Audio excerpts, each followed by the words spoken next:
Les obligations de quitter le territoire français, OQTF, une arme de dissuasion ou une justice aveugle.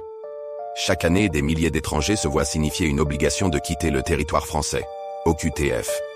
Une procédure qui, sur le papier, vise à appliquer la loi. Mais dans la réalité, est-ce une mesure efficace ou une machine bureaucratique injuste qui brise des vies? Un chiffre qui choque, seule une minorité des OQTF sont réellement exécutés.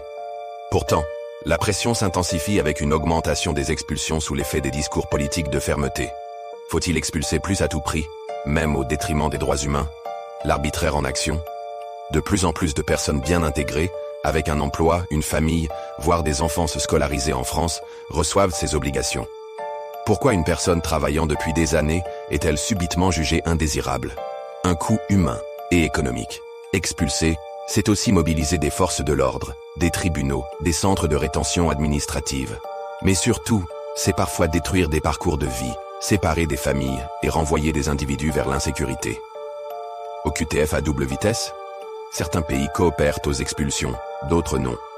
Un demandeur d'asile afghan ou un sans-papiers algérien n'auront pas les mêmes traitements. La justice est-elle égale pour tous ou dépend-elle des relations diplomatiques, fermeté ou injustice?